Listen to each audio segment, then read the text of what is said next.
Salut les passionnés, aujourd'hui je vais vous présenter ma voiture, une Porsche Cayman GT4. Voiture que j'ai déjà depuis 2 ans et demi et donc j'ai envie de vous faire part un peu de mes impressions parce que je commence à bien la connaître maintenant. Alors moi je me demandais un truc parce que je regardais sur les caractéristiques de la voiture. Ouais. Et là c'est une 6 cylindres. C'est une 3 litres 8, 6 cylindres, ouais, moteur central arrière. Ça a du couple, c'est bien, voilà, c'est ça qui est intéressant. Les 6 cylindres, si tu veux, là tu as du couple, les 4 cylindres tu as moins de couple. Ouais. C'est plus du...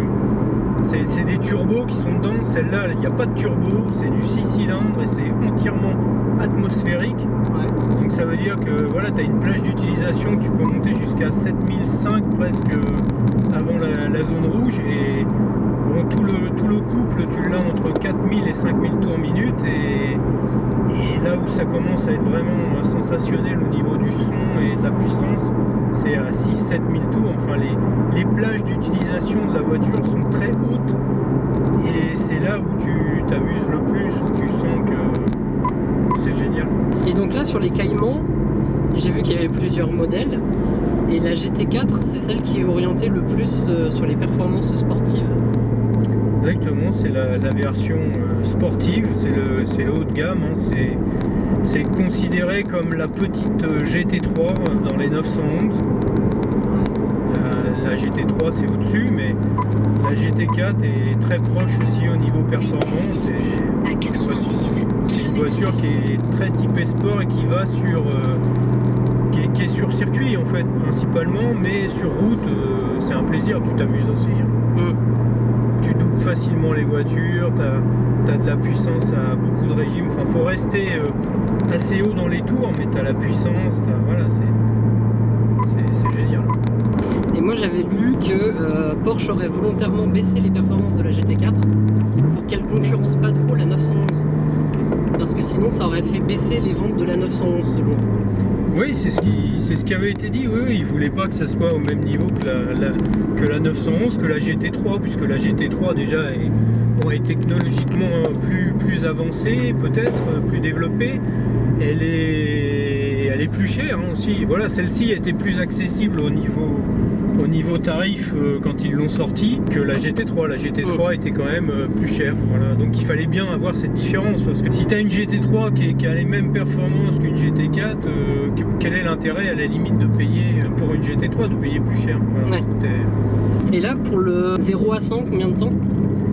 Donc là le 0 à 100 il est dit pour 4 secondes 4. Ouais. Donc je pense que oui, on est dans les eaux, hein, 4 secondes 4, 4 secondes 5, ça doit être à peu près ça. Et donc toi des Porsche, tu as eu l'occasion d'en conduire un peu d'autres? Oui, j'en ai conduit quelques-unes qu'on m'a prêtées parce que je suis au Porsche Club Normandie. Et bon, bah, je peux partager avec des amis qui sont passionnés Porsche entre autres, mais aussi passionnés de tout véhicule sportif hein, comme moi. De toute façon moi je suis pas centré que sur la Porsche, mais j'ai donc essayé des Porsche de certains amis. Et puis avant j'avais aussi une autre Porsche avant celle-là qui était un mythe aussi à l'époque, c'était une 993 turbo et que j'ai gardé pendant 5 ans et j'ai voulu, bon je l'ai revendu hein. Beaucoup m'ont dit tu fais une erreur, c'est vraiment une superbe voiture.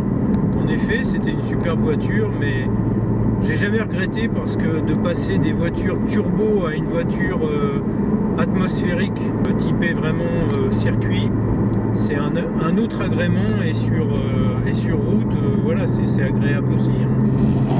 Et donc en comparaison là, par rapport aux voitures que tu as testées, qu'est-ce que tu donnerais comme avantage à celle-ci que les autres n'avaient pas? Ou comme inconvénient peut-être aussi? Donc l'avantage de celle-ci c'est que c'est une boîte manuelle courte et comme j'ai dit tout à l'heure qui est entièrement atmosphérique, donc tu montes dans les tours au-dessus de 4000-5000 tours, tu commences à apprécier et quand tu arrives à 6-7 000 tours, là c'est le bonheur. Que tu ne retrouves pas dans les moteurs turbo où c'est un petit peu plus aseptisé, tu montes un peu moins haut dans les tours. Par contre les moteurs turbo ça pousse très fort. La 993 turbo que j'avais avant était plus puissante que celle-ci, donc ça allait très très vite aussi, mais c'était déjà plus confort, plus GT. donc moins hyper sport. Moi j'avais voilà, celle-ci, j'ai eu cette préférence là pour le côté sport, mais par contre à l'inverse, l'inconvénient de celle-ci, c'est que comme elle est très très basse, les dodanes, enfin tu racles souvent par terre, enfin c'est un peu compliqué, elle est basse, hein, elle est faite pour rouler sur circuit, donc des fois les routes sont pas adaptées à ce genre de véhicule, que l'autre d'avant, la 993 Turbo, était plus haute, donc plus facile à utiliser au quotidien. Donc autrement, si on peut parler entretien de cette voiture là, le coût on va dire annuel d'une voiture comme ça, c'est en dehors du prix d'achat de la voiture, c'est que bon, tu as l'assurance, là actuellement je paye environ 1400 €, j'ai 50% de bonus, et je pense que c'est à peu près dans la moyenne, hein. Maintenant je sais pas si je suis dans la moyenne haute ou dans la moyenne basse. Après tu as les pneus à changer, donc là par exemple je vais avoir les 2 pneus avant à changer. J'ai regardé sur allopneu.com, ça va me coûter environ 1200-1300 € les 2 pneus. Les 2 pneus avant, les 2 pneus arrière doivent être un petit peu plus chers. Ah, pourquoi ? Parce qu'ils sont plus larges, c'est pas la même dimension. C'est des Michelin Pilote Sport. Alors en plus, on n'a pas trop le choix. Sur les Porsche, je crois qu'on n'a que cette possibilité-là de mettre des Michelin Pilote Sport. C'est des Michelin semi-slick. Et je crois pas qu'il y ait d'autres marques qui font ça. Enfin, a priori, il n'y a que eux qui font ça. Donc on n'a pas le choix, c'est le tarif. Après, l'autre coût, c'est une révision tous les 2 ans. Donc, ou 2 ans, ou je sais plus si c'est 20 000 ou 30 000 km, mais bon, moi je fais à peu près 5 000 km avec. Hein. Je pense que les Porschistes, de toute façon, sur ce genre de voiture, souvent on fait des kilométrages d'environ 5 à 8 000 km par an, ça doit être à peu près la moyenne. Donc tous les 2 ans, on doit la porter en révision. Là, elle est entretenue chez Porsche à Saint-Jean-du-Cardonnet, à côté de Rouen. Et la dernière révision que j'ai faite m'a coûté 1200 €. C'était une révision intermédiaire, c'était pas une révision haute, donc un peu moins cher. Je pense que les plus chers vont peut-être monter à 2000 € quand tout va bien, hein, s'il n'y a pas de problème plus important qui peut arriver. Aujourd'hui, moi, ça fait 2 ans et demi que je l'ai, j'ai pas eu de problème avec, elle est fiable. Maintenant, j'ai fait que 7000 km depuis que je l'ai. Donc, enfin voilà, au niveau coût. Après, la consommation. La consommation, c'est... Moi, je suis souvent à 12 litres en moyenne. Et si je fais le fou, allez, on va dire sur circuit, là, je suis plutôt à du 20-25 litres. C'est une voiture assez... Enfin, moi, je trouve que ça ne coûte pas encore très très cher. Que je pense que d'autres marques italiennes, Ferrari, Lamborghini, à mon avis, ça coûte beaucoup plus cher. Hein. Donc là, pour toi, les Porsche, c'est des voitures sportives, mais en termes de prix, c'est raisonnable, quoi.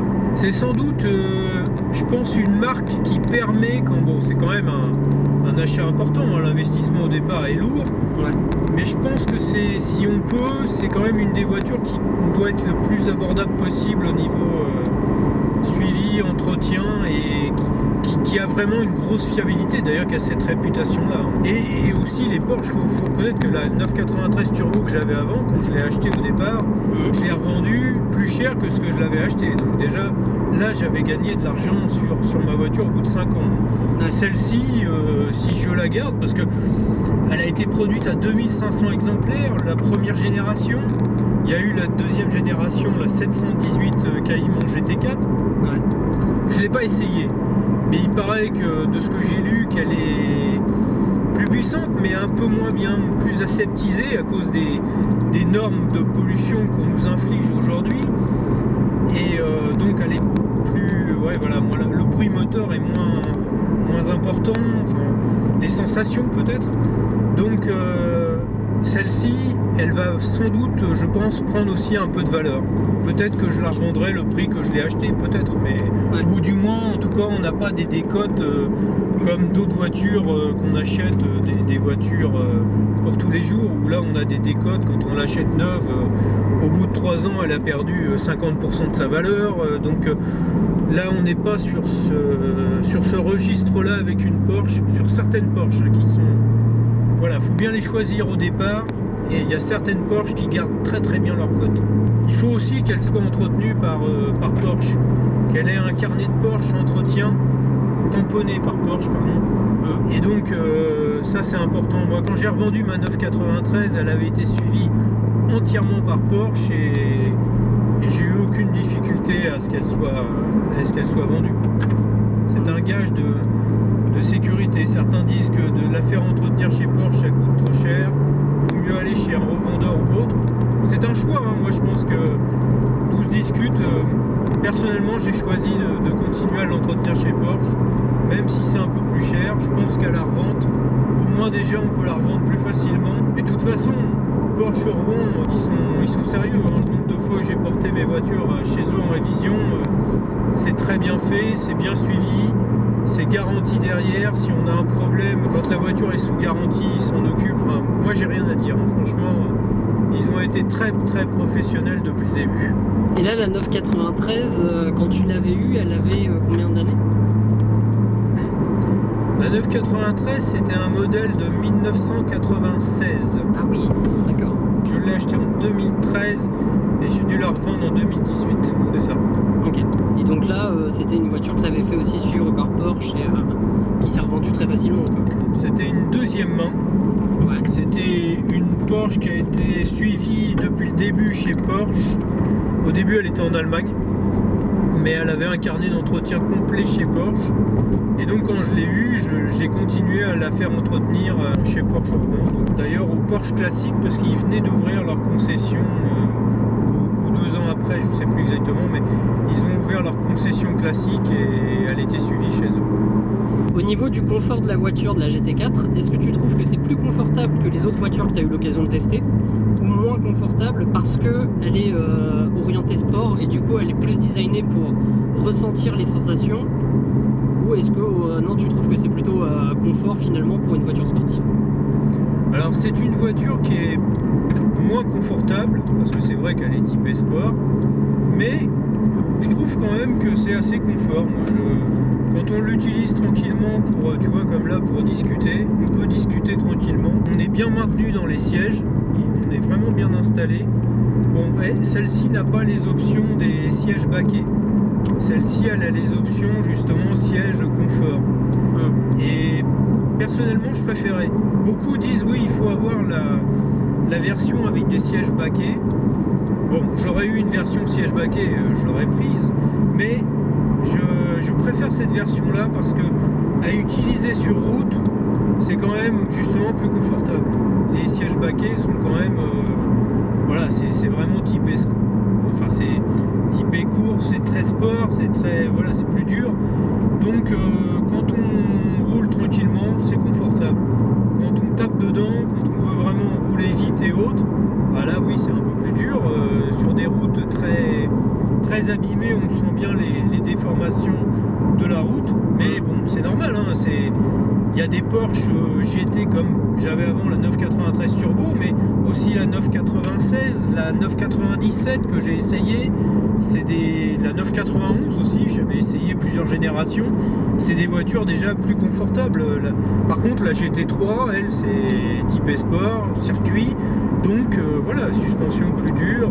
La GT3 RS, j'ai jamais essayé, mais je suppose que c'est encore plus dur, et ainsi de suite. Voilà les amis, j'étais content de vous présenter ma voiture, ma Porsche Cayman GT4, et j'espère que cette vidéo vous a plu, et je vous dis à la prochaine pour une autre vidéo.